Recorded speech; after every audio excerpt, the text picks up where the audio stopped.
Very much for coming, and it's absolutely brilliant to see such a huge crowd. We didn't know how many people we were going to get, and now to see this room is fantastic. And you are the important things today. It's not us, it's you, because you are the people who are going to start to do things which are going to create the real change, not Mr. Cameron's change.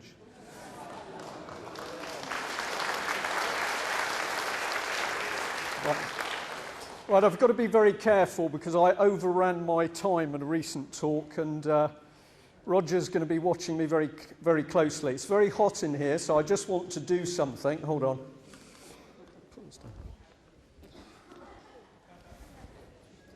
Just watch.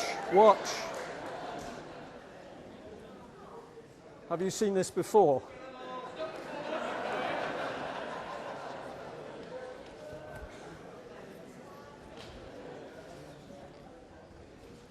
Now, you can trust me because my name's Tony.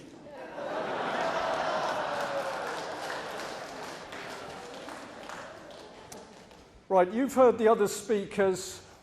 It had to be, didn't it? You've heard the other speakers, and they're talking about deception, deceit, lying. You've had an explanation that something is working under the surface, and it's not very nice. And John said quite rightly that humour is important. You can enjoy doing what you've got to do. But the fight is real, and the fight's not very nice, and humour is a weapon. So you can enjoy using the weapon, but don't think what we're playing with is a joke, because it's not. It's very serious. We are dealing with subversion, where our country is being taken apart from the inside. And if you want to know what the elite think of you, think of me, think of us, we are cattle. And I use that word deliberately. We are regarded as cattle. So we need to be very careful as we follow things through.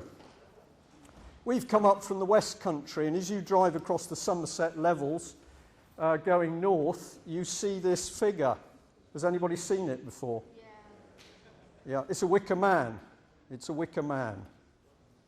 And it was very difficult to get the photograph because that wicker man is moving around this country at the moment. He wouldn't keep still. Think about it. That was paid for out of public money. Somebody burnt it down, so they rebuilt it out of public money. And a little while ago, when it was getting a bit tatty, they spent £23,000 to have it refurbished. It's a wicker man, and the South West of England Regional Development Agency helped put this thing there. And the Angel of the North you've seen. There's a big white horse coming down in the southeast, a pale horse. I'm not going to dwell on this because I haven't got the time. That is a wicker man. That is now a symbol of what this country represents. And it doesn't matter whether you're Christian or you're a Muslim or you're a Sikh. People recognize what that is. It's evil. We got involved with a newspaper, and people started to tell us things, and I know a lot of you have seen this slide before, but our children are being taken away. They are being taken away under lies, falsified documents, perjury, police pressure, bullying.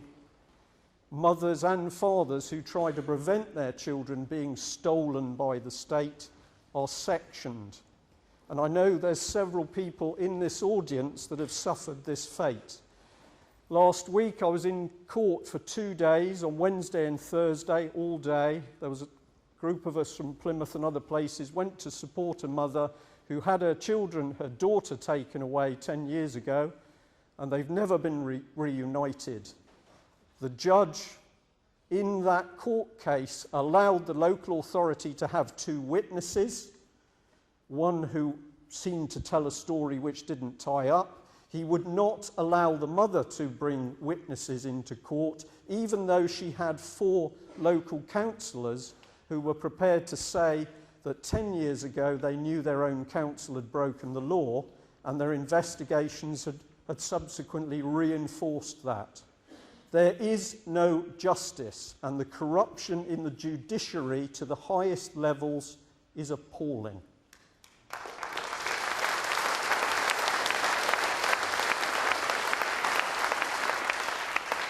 I look around all your faces, and you look like nice people to me. You do? Are there any people who are not nice? I think we've got 1 or 2 little people sitting in to see what we're talking about.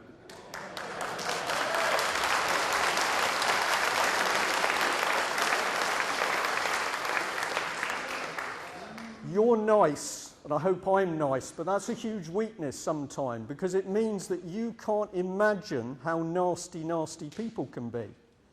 And you need to, because you've got to confront evil. This is an early picture of this man, Stalin. He murdered millions. Hitler. How many people died as a result of Hitler's efforts? Yeah? 20 millions of people. These are incredible people. Any names for this one? Pol Pot, Cambodia, millions of people. Pinochet, torture, hundreds of thousands of people disappeared. Idi Amin, nobody quite knows how many people he dispatched. And this man, nobody can count the people that he got rid of. We'll think about that in a minute. So, have we got a problem in this country? I think today, with all the speakers, we've finally got home that we've got a huge problem. And the bad news is that we haven't got a lot of time, because things are accelerating. You can see a police state being built around us.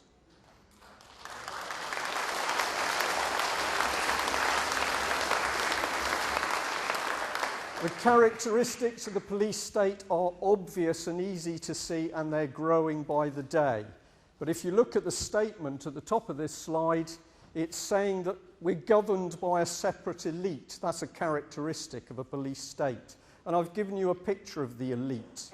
And John's given you an example of how these people view us. And I can tell you that some MPs, and the man in question happened to be a Tory, actually used the word cattle. I am not joking, and I'm going to say something else about the Tories later. Propaganda. There is no truth in the BBC. There's not much truth in national newspapers.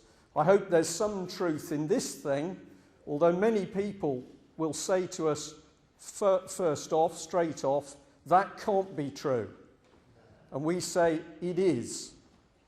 4 injunctions have been put on us, and in the court case I've just talked about, they used a particular case as a precedent case to silence effectively a mother's right to justice.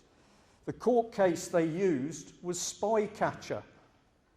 So the UK column has published a story about a mother's daughter being taken away, and a very senior judge and the local authority barrister used Spycatcher, which is when an MI5 man broke ranks and good old Margaret Thatcher tried to stop the book being published. That level of suppression of truth is now appearing in our courts. We know what the police look like. Torture. We heard that directly or indirectly we're responsible for the death of 200 children a day. On top of that, we, the British, are now party to torture. And it isn't only happening overseas, because we know recently Met Police were using torture. Over 1,700 people have died in police custody. No, we're not saying all police are bad. I will show you later there's something very nasty at work in police training. But be under no illusions that this country is being subverted. It is being destroyed from the inside. It is going to be reduced to a state of ruin and chaos, violence on the streets, and unless we do the right things, we are going to suffer, and our children are going to suffer more than they already are. Fingerprinting cameras, you've seen it.